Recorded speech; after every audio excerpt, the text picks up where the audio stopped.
Bienvenue, marcheur de l'esprit. Si tu es ici, c'est que ton âme cherche plus que de simples réponses. Elle cherche la clarté, la direction, elle cherche la paix.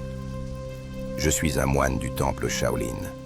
Non pas un homme parfait, mais un homme qui a appris, par la discipline, le silence et l'écoute des éléments, à purifier son esprit, fortifier son corps et libérer son cœur.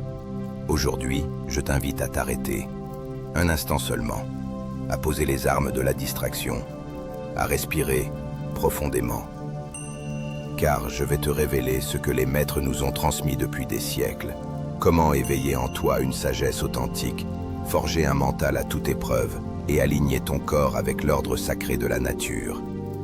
La sagesse n'est pas un savoir accumulé, ce n'est pas un diplôme, ni même un titre de maître. La sagesse, c'est le silence que tu es capable d'écouter quand ton esprit veut crier. C'est l'humilité de l'eau qui, sans bruit, façonne la roche. C'est la patience du bambou qui pousse en silence pendant des années avant de s'élever au ciel. Pour grandir dans la sagesse, il te faut observer la nature non pas avec les yeux, mais avec le cœur. Méditer non pas pour fuir le monde, mais pour t'enraciner plus profondément en lui. Accepter que tu ne contrôles pas le vent, mais que tu peux apprendre à orienter ta voile. Le mental pur n'est pas un mental vide. C'est un mental libre, libre de la peur, libre du doute, libre du bruit. Mais pour le purifier, il te faudra traverser des tempêtes. 5 tempêtes principales, 5 obstacles que nous, moines, appelons les voiles de l'illusion. Le désir sensoriel, il te détourne de ta route avec ses parfums, ses plaisirs, ses illusions sucrées.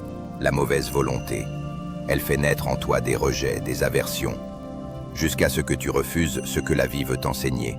La lourdeur mentale, sloth et torpor, elle t'endort, t'alourdit, t'emprisonne dans l'inertie, l'agitation. Ton esprit saute comme un singe d'un souvenir à une inquiétude, d'un regret à une angoisse. Le doute, il te murmure que tu n'es pas prêt, que tu n'en es pas capable. Et pendant ce temps, la vie passe. Pour transcender ces obstacles, tu dois t'entraîner comme le berrier de la montagne.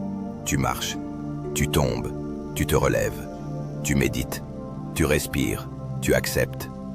Et chaque pas, même douloureux, devient sacré. Le corps n'est pas une machine. C'est un temple. Il est l'interface entre la terre et le ciel. Le corps pur ne veut pas dire un corps parfait. C'est un corps respecté, nourri avec des aliments vivants, renforcé avec discipline, apaisé par le souffle. Marche pieds nus sur la terre, respire au lever du jour avec gratitude, étire-toi avec la souplesse du roseau. Observe les animaux, ils ne forcent jamais, ils s'adaptent, ils dansent avec la nature. Quand ton corps, ton souffle et ton esprit sont en alignement, tu n'es plus un simple individu, tu deviens un canal, un axe, une voie. Alors écoute bien. La sagesse n'est pas au sommet de la montagne. Elle est dans chaque pas, dans chaque souffle, dans chaque renoncement à l'inutile. Elle est dans la manière dont tu choisis de vivre, maintenant, pas demain. Si tu apprends à écouter la rivière, le feu, le vent, la terre et ton propre silence, alors tu comprendras. Tu n'as jamais eu besoin de chercher la lumière.